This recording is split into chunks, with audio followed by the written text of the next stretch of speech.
Olá, irmãos e irmãs, muito bem-vindos a mais um momento de meditação do Santo Evangelho com o Padre Luciano de Almeida. Hoje, dia 26 de dezembro, a Igreja celebra a Sagrada Família de Jesus, Maria e José. E eu quero te convidar a tomar em mãos a Palavra de Deus, abrindo no Evangelho de Lucas, capítulo 2, versículos de 41 a 52. Os pais de Jesus iam todos os anos a Jerusalém para a festa da Páscoa. Quando ele completou 12 anos, subiram para a festa como de costume. Passados os dias da Páscoa, começaram a viagem de volta, mas o menino Jesus ficou em Jerusalém sem que seus pais o notassem. Pensando que ele estava na caravana, caminharam um dia inteiro. Depois começaram a procurá-lo entre os parentes e conhecidos. Não o tendo encontrado, voltaram para Jerusalém à sua procura. 3 dias depois o encontraram no templo. Estava sentado no meio dos mestres, escutando e fazendo perguntas. Todos os que ouviam o menino estavam maravilhados com sua inteligência e suas respostas. Ao vê-lo, seus pais ficaram muito admirados e sua mãe lhe disse: "Meu filho, por que agiste assim conosco? Olha que teu pai e eu estávamos angustiados à tua procura." Jesus respondeu: "Por que me procuráveis? Não sabeis que devo estar na casa de meu pai?" Eles, porém, não compreenderam as palavras que lhe dissera. Jesus desceu então com seus pais para Nazaré e era-lhes obediente. Sua mãe, porém, conservava no coração todas essas coisas. E Jesus crescia em sabedoria, estatura e graça, diante de Deus e diante dos homens. Palavra da salvação, glória a vós, Senhor. Irmãos, depois de celebrarmos o Natal, depois de relembrarmos esse dia tão significativo na história humana e, sobretudo, para nós cristãos, o dia em que Deus nasceu como homem para nós, nós celebramos a família. Na liturgia, a família de Nazaré, José, Maria e o seu filho Jesus. Mas também queremos celebrar nesse dia todas as famílias cristãs que são a base da nossa sociedade. A família tão atacada, tão vilipendiada, tão ridicularizada nos dias de hoje, é a instituição mais sagrada que Deus deixou. Por isso, os ataques são tão grandes, por isso o demônio se empenha em destruí-la. Mas a família segue e continuará sendo a grande porção, ainda que pequena, 3, 4 pessoas, a grande porção do rebanho de Deus, onde o Senhor forma o caráter, onde o Senhor traz, através da educação que pai e mãe dão aos seus filhos, Deus traz a sua bênção. Vejam, nós encontramos Jesus ali, em Jerusalém, com seus pais que vieram para a Páscoa, e no momento em que os pais de Jesus voltam para Jerusalém, Jesus, já com 12 anos de idade, permanece no templo, conversando, discutindo com os doutores da lei. Esse episódio familiar, que tenso aos nossos olhos humanos, esse episódio ele nos revela o caminho que Jesus vai seguir, que é um caminho de total independência, um caminho de crescimento, um caminho no qual ele vai arcar com a responsabilidade de todos os seus atos e palavras. Quantas vezes nas nossas famílias, as nossas crianças, adolescentes, jovens, muitas vezes são podados, por um certo temor e receio de seus pais, que não os querem deixar enfrentar o mundo, e esses jovens acabam por não conseguir suprir as suas necessidades próprias, acabam por não ter a capacidade própria de defender-se diante das dificuldades, porque sempre tem alguém respondendo por eles. Eles não são capazes de agir por si mesmos. Meu irmão, minha irmã, você que é pai e mãe, você precisa educar os seus filhos para a vida. Seus filhos são como pássaros. Os pássaros permanecem no ninho um determinado período, mas quando eles já começam a voar, quando já têm a segurança de buscar alimento por si próprios, eles precisam sair do ninho. Você precisa permitir que os seus filhos cresçam.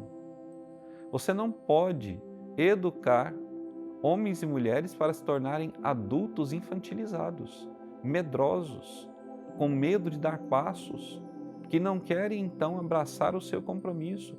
Não! O papel do pai e da mãe, o papel da família é educar homens e mulheres fortes, convictos para a vida em sociedade. E ainda mais nós que somos cristãos, devemos formar nos valores que recebemos os nossos filhos e filhas. Devemos fazer da nossa família um lugar de segurança. A família tem que ser um porto seguro para os filhos. Ali eles devem beber da boa fonte, das verdades que são eternas, que são imutáveis, dos costumes que moldaram gerações e que fizeram grandes homens e mulheres autores de muitas novidades na história. Ora, se a gente toma toda a liturgia de hoje, por exemplo, a primeira leitura, o quarto mandamento da leitura, honrar pai e mãe, ele que nos foi dado pela lei de Deus, nos ensina a amar e acolher com respeito os nossos pais, além também de ser o direito dos pais e dever dos filhos, e traz benefícios para os filhos honrar esse quarto mandamento. Mas para que um filho honre pai e mãe precisam ser para o filho autoridade. Nós não podemos encarar pai e mãe como nossos melhores amigos. Pai e mãe não são nossos melhores amigos. Você não pode ser o melhor amigo do seu filho. Você tem que ser o pai ou a mãe dele. Você tem que ser figura de autoridade. Diante dessa sociedade comunista, marxista, que tem na família o primeiro sistema de castração da vontade e da liberdade, Marx foi muito enfático ao dizer que a família precisa ser destruída porque ela tolhe a liberdade. Eu te convido a fazer justamente o contrário. A família, ela educa para a liberdade. A família forja o caráter. A família arma o filho com todas as boas armas dos costumes, com todas as boas virtudes que fortalecem o caráter desse filho para a vida e a luta em sociedade. Ora, esse mandamento precisa ser honrado. Os filhos precisam valorizar sempre e cuidar dos seus pais, mas os filhos precisam encontrar nos seus pais essa rocha firme, inabalável, que não está aí cada dia de um lado, conforme sopra o vento, não, mas que permanece estável no meio da tempestade. A segunda leitura, ela nos faz um convite, para um bom relacionamento e harmonia na comunidade. E essa comunidade que é a nossa família, a igreja que é a nossa reunião dos fiéis, essa comunidade tem que ser para nós também um lugar de formação constante do nosso caráter, da nossa espiritualidade, da nossa vontade. A comunidade não pode ser um lugar só de paz e misericórdia, de amor, de bondade, de pessoas que se amam idilicamente. Não!